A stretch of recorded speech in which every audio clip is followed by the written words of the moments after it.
Hai, apa kabar semuanya? Semoga kabar Anda baik-baik saja. Terima kasih karena sudah memberikan support dan juga kesetiaan Anda untuk membangun channel Codot Film. Yuk kita lanjutkan alur ceritanya, sambil siapin kopi dan cemilan, setting suara volume full. Gasken. Bergegas ke wilayah Black Corner. Beberapa sosok manusia berdiri di sebuah gunung di luar Sky Poison City keesokan paginya. Mata mereka memandang ke kota besar di bawah kaki mereka saat Xiao Yan menghembuskan napas. Dia menoleh dan dengan lembut berkata kepada dokter peri kecil di sampingnya, "Apakah kamu benar-benar berencana pergi bersamaku?" "Ya, saya sudah menyelesaikan semuanya di dalam sekte. Selain itu, tidak masalah meskipun sesuatu benar-benar terjadi setelah aku kembali.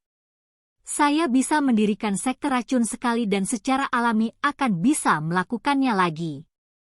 Dokter peri kecil berkata dengan sikap tidak peduli.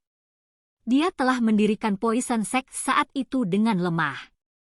Jika dia benar-benar mendiskusikannya, upaya yang dia lakukan secara alami tidak seperti apa yang dilakukan Xiao Yan untuk aliansian. Xiao Yan tidak mengatakan apa-apa lagi setelah melihat ini. Matanya melihat ke arah Medusa dan dia berbicara dengan suara yang dalam, "Aku akan menyerahkan aliansi Yan padamu. Aliansi Yan tidak akan jatuh selama aku masih hidup." Medusa mengangguk lembut. Suaranya cukup tegas. "Jika saya tidak dapat kembali dalam 2 tahun, saya akan meminta seseorang untuk mengirimkan pil tulang darah jiwa surga kepada Anda." Xiao Yan melihat wajah menyihir yang sangat indah dan merasa sedikit tergerak di dalam hatinya. Medusa sangat membantunya. Akan lebih baik bagimu untuk menyampaikannya secara pribadi. Medusa menurunkan matanya dan berkata dengan lembut. Xiao Yan terkejut. Senyuman hangat segera muncul di sudut mulutnya. Dia perlahan mengambil langkah ke depan, ragu-ragu sejenak, dan mengulurkan kedua tangannya untuk memeluk Medusa dengan lembut. Tangannya baru saja menyentuh Medusa ketika tubuh Medusa tiba-tiba menegang. Rona memikat samar muncul di wajahnya yang dingin. Namun, dia tidak segan-segan. Tangan Xiao Yan dengan lembut memeluk tubuh lembut yang indah itu sebelum melepaskannya. Dia dengan lembut berbicara kepada Medusa, "Hati-hati. Kamu juga harus berhati-hati. Beritahu saya jika Anda menemui masalah yang tidak dapat Anda selesaikan. Aku akan bergegas dimanapun kamu berada." Bagian belakang gigi Medusa menggigit bibirnya dengan lembut. Suaranya juga sangat lembut. Penampilan ini sangat langka pada ratu suku Snake People ini, yang bahkan tidak berkedip saat dia membunuh. Ziyan di sampingnya tanpa sadar memutar matanya saat dia melihat mereka berdua dengan cara yang membosankan. Mereka hanya pergi untuk jangka waktu tertentu, namun orang-orang ini harus bertindak seolah-olah mereka akan dipisahkan oleh kematian. Xiao Yan tampaknya telah merasakan mata menghina Ziyan di sampingnya. Dia sekali lagi dengan lembut berbicara kepada Medusa sebelum mundur selangkah. Bahunya bergetar dan sayap api hijau giok diperpanjang. Akhirnya, sayap api itu dikepakkan dan tubuhnya dengan cepat naik ke langit. Akhirnya, dia tidak menunda lebih lama lagi saat dia berbalik dan terbang menuju Cakrawala. "Sister Cailin, berhati-hatilah. Tunggu sampai aku kembali dan mengunjungimu lagi." Ziyan melambaikan tangan kecilnya ke arah Medusa. Setelah itu, sosok cantiknya juga naik ke udara dan mengejar Xiao Yan yang berada di depannya. Mata dokter peri kecil melirik Medusa. Dia akan naik ke udara ketika yang terakhir tiba-tiba berkata, "Lindungi dia dengan benar." Dokter peri kecil terkejut. Dia melihat jejak bulu di mata dingin sedingin es dari Medusa. Wajah cantiknya menjadi lebih hangat saat dia segera menjawab dengan lembut, "Dia adalah satu-satunya temanku.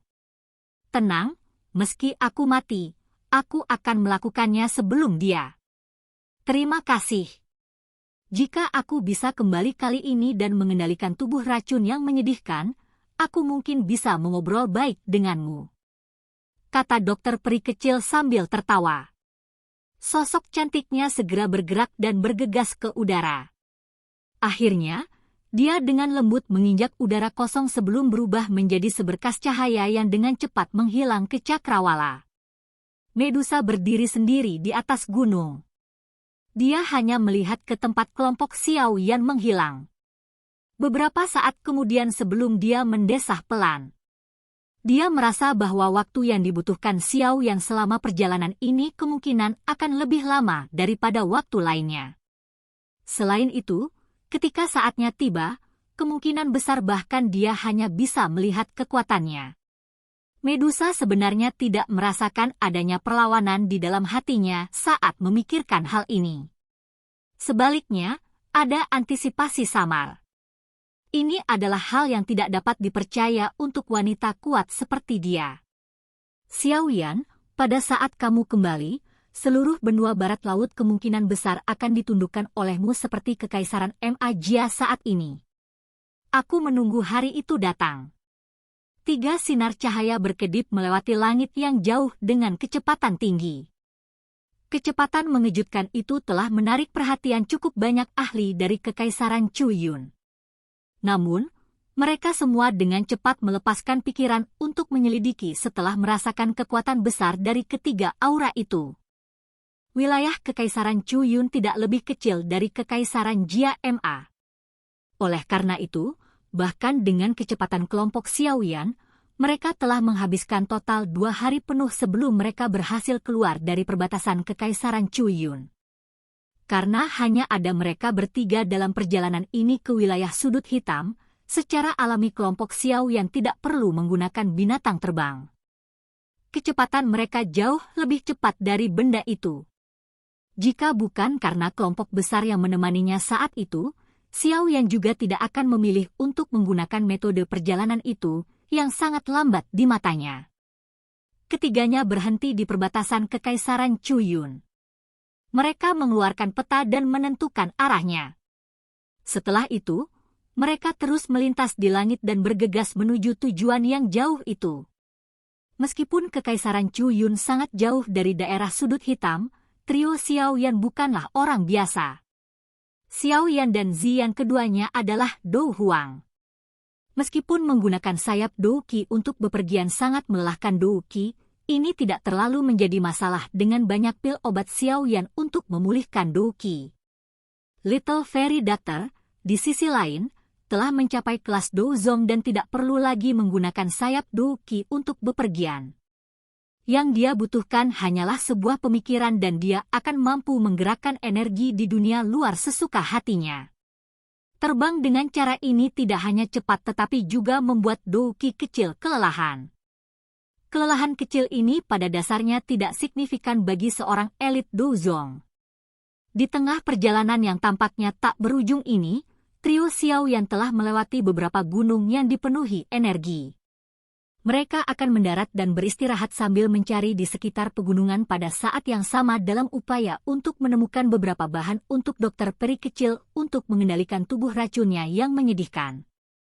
Itu tidak dapat dihindari bagi kelompok Xiao Yan untuk bertarung dengan beberapa binatang ajaib yang kuat di gunung saat mereka mencari. Meskipun mereka telah gagal mendapatkan beberapa bahan yang mereka butuhkan saat mereka bertarung dan menerobos, mereka mendapatkan cukup banyak bahan obat langka karena kemampuan mencari harta karun khusus Ziyan. Di antara bahan-bahan ini termasuk beberapa bahan obat untuk memperbaiki pil tulang darah jiwa surga.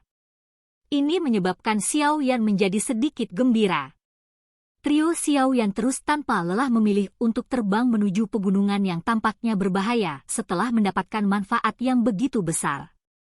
Namun, perjalanan ini tidak sedamai yang mereka bayangkan. Ada banyak binatang buas yang benar-benar ganas yang tersembunyi di dalam banyak pegunungan berbahaya itu. Mereka bahkan telah bertemu dengan beberapa monster super peringkat 7 beberapa kali. Jika bukan karena dokter peri kecil ikut campur, kemungkinan Xiao Yan dan Ziyan akan benar-benar menemui masalah besar. Xiao Yan tetap bersikap rendah hati setelah menghadapi insiden ini beberapa kali. Mereka tidak berani menyerbu secara acak ke pegunungan itu dengan aura yang sangat kuat yang menutupinya.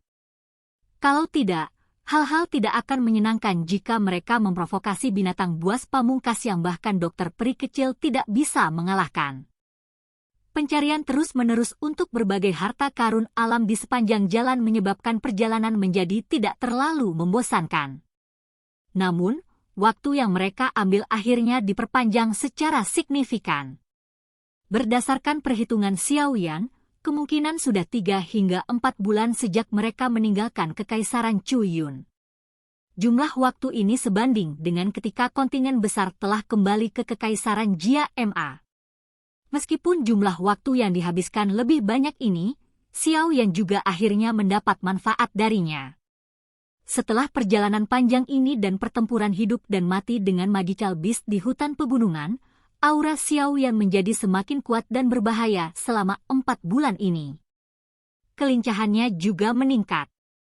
Yang terpenting, kekuatan Xiao Yan telah maju ke level bintang Du Huang di tengah banyak pertempuran ini. Ini menyebabkan Xiao Yan sangat bersemangat. 4 bulan perjalanan dan berkemah di luar ruangan di hutan memang sangat bermanfaat baginya. Setelah berkemah di luar ruangan ini berlanjut selama 5 bulan, pegunungan yang tampaknya tak berujung akhirnya menghilang dari pandangan mereka. Sebuah dataran hitam besar yang membentang ke cakrawala tampak seperti tirai hitam yang menutupi tanah saat muncul di hadapan trio Xiao Yan. Kelompok Xiao Yan akhirnya berhenti setelah mereka melihat dataran hitam besar yang agak akrab. Sukacita karena telah terbebas dari beban berat melonjak ke wajah mantan. Akhirnya, dia tertawa terbahak-bahak sambil menghadap ke langit. Tawa nyaring itu seperti guntur bergulung, yang menyebar ke segala arah dari posisinya. Wilayah Black Corner, Akademi Jianan, Xiao Yan kembali. Dokter peri kecil tersenyum sedikit saat dia melihat Xiao Yan yang ceria. Matanya mengamati dataran hitam yang sangat besar itu dan dengan lembut bergumam, apakah ini wilayah Black Corner? Silahkan pergi ke. Oke guys, jangan lupa like, comment, share, and subscribe di channel Codot Film. See you next video, peace out and bye-bye.